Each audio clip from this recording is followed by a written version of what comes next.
monde, j'espère que vous allez bien. Je suis très contente de vous retrouver pour ce troisième tirage avec le coffret L'étoile de vérité et la roue astrologique et l'astrologie, bien sûr.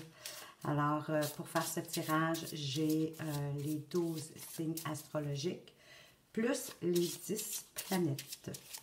Alors, c'est un tirage général, ça s'adresse peut-être pas nécessairement à tout le monde, dans le sens où le tirage ne peut pas parler à tout le monde. Prenez ce qui vous résonne en vous. Et par la suite, écoutez, restez sur la chaîne, restez à l'affût, parce que je vais faire éventuellement signe par signe. Alors aujourd'hui, c'est un peu pour vous donner un aperçu de ce que la roue astrologique avec les signes astrologiques et les planètes pourra nous dévoiler. Alors, j'espère que ce tirage va vous plaire. Bon, ben, coudonc, toutes mes cartes revolent. Aujourd'hui, je ne suis pas très bonne, on dirait, pour brasser. Ça arrive. Alors, voilà. Elles sont bien brassées. Je vais les étaler pour choisir les 12 cartes dont j'ai besoin pour ce tirage qui, je l'espère, va vraiment vous plaire. Alors, de 1, de 2, 3, 4, 5, 6, 7, 8, 9, 10, 11 et 12. Voilà nos cartes. Je vais mettre celle-ci de côté et je vais installer les cartes sur la roue astrologique, sur les maisons respectives. Et bien sûr, je vais commencer par le mois de juillet, puisque nous sommes au mois de juillet. Et ça nous fait un début avec la maison 4, qui est la maison du foyer. Et nous avons la balance qui est dans la maison 4, la maison du foyer. Alors, vous aimez vous entourer de luxe et vous recherchez le confort absolu au sein de votre foyer. Votre vie sociale est importante et vous aimez recevoir vos parents et vos amis. Alors, pour le mois de juillet, les balances vont aimer recevoir des amis à la maison et faire peut-être la fête. En maison 5, avec les enfants et les liens affectifs, on retrouve la lune qui nous dit la maison 5. Oh, j'ai dépassé un peu. Et oui, j'ai besoin du petit livre parce que vous le savez, hein, c'est la première fois que je fais ce tirage, donc je ne maîtrise pas encore à 100%. Alors, la maison 5, effectivement, c'est les enfants et les liens affectifs. Et la lune dans cette maison pour le mois d'août, le lien que vous développerez avec vos enfants sera très fort. Si vous et votre conjoint projetez d'avoir un enfant, cette année sera très féconde. Un de vos enfants saura se distinguer des autres grâce à sa grande popularité. Effectivement, la lune, du moins en tarot, c'est la carte qui parle de reconnaissance, entre autres choses. Pour la maison 6, le travail quotidien en septembre, nous serons avec la carte du Capricorne qui nous dit, la carte du Capricorne dans le travail au quotidien dans la maison 6. Cette carte nous parle, vous devrez imposer des limites à votre ambition au travail et faire preuve de patience si vous désirez atteindre vos objectifs. Alors, les amis Capricorne, surtout en septembre, limitez vos ambitions au travail et soyez patient pour atteindre vos objectifs. En octobre, dans la maison 7, qui est la maison des conjoints de l'union et de l'association, on retrouve la Vierge. Alors, la Vierge, les associations ou les unions que vous bâtirez seront surtout motivées par un intérêt commun ou par la raison. Alors, ça ne s'adresse pas évidemment seulement qu'aux signes tirés dans les maisons en passant, les amis. Ça s'adresse à tout le monde. C'est juste que le fait que le signe astrologique se pose dans cette maison, voici de quoi on nous parle. C'est sûr que si en plus vous êtes vierge, eh bien le sens est beaucoup plus intense à ce moment-là pour vous, tout simplement. Alors, avec la maison 8 dans les argents extérieurs, on a la carte du bélier en novembre. Alors, avec la carte du bélier en novembre, de quoi est-ce que ça nous parle? Vous recevrez de l'argent sous peu. Votre situation financière va s'améliorer grâce à un gain inattendu. Alors, en novembre, nous pourrions nous attendre à recevoir des gains inattendus. Je le souhaite à tous. Décembre, la maison 9, on a le Taureau.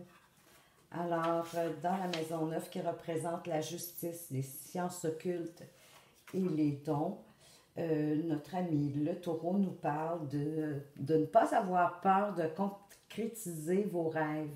Vous aurez la chance de faire un voyage qui s'avérera très profitable pour vous. Aucun problème juridique n'est à prévoir lors de vos déplacements. Alors, les gens qui prévoyaient faire des voyages en décembre, dont moi d'ailleurs, souvent je voyage pour la période des fêtes, on n'a pas à s'inquiéter, tout va bien aller. Dans la maison 10, qui est la maison du destin et qui nous parle souvent pour une année et plus, on a la planète Saturne. Alors, vous devrez assumer encore plus de responsabilités pour réaliser vos objectifs à long terme. Alors, on va, qui est en janvier exactement, pardon, on va débuter l'année en assumant nos responsabilités pour pouvoir réaliser nos objectifs à long terme. En février, nous avons la maison 11, les amis et l'entourage, et nous avons le signe du Verseau. Alors, le Verseau dans les amis et l'entourage en maison 11, cela nous dit que vous avez de bons amis parmi les gens de votre entourage. Le projet d'un proche se concrétisera très bientôt et vous serez ravis de célébrer son succès. Super! En mars, dans la maison 2, qui est la maison de la santé et des épreuves, nous avons la planète Vénus.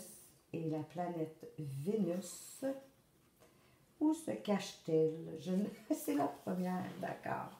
Une grande peine vous oblige à prendre un certain recul. Il ne faut cependant pas que vous vous isoliez du monde extérieur, car vous aurez besoin de partager vos émotions et d'éviter ainsi une dépression. Alors, vous allez prendre du recul. Il y a quelque chose qui va vous attrister pour certains d'entre vous. Mais ne vous isolez pas du monde extérieur. C'est le conseil qu'on vous donne, car vous allez avoir besoin justement de parler de ce qui vous arrive et de partager vos émotions pour faire bien passer cette situation désagréable. Alors maintenant, dans la maison 1, il faut que je revienne au début. Dans la maison 1, qui est la maison du soi-même, en avril, oui, exact, nous avons les poissons. Alors, les poissons, que nous disent-ils? Nous allons être très intuitifs. Vous possédez une grande sensibilité. Vous aimez séduire, vous souffrez toutefois d'une grande insécurité.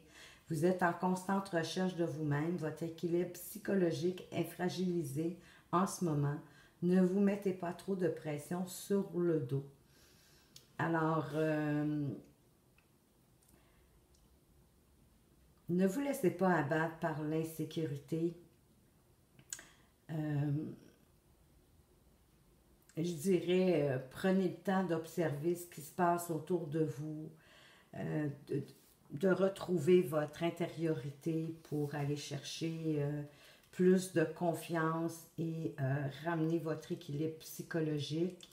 Je vous donnerai un peu le même conseil que pour Vénus. Parlez avec les gens autour de vous.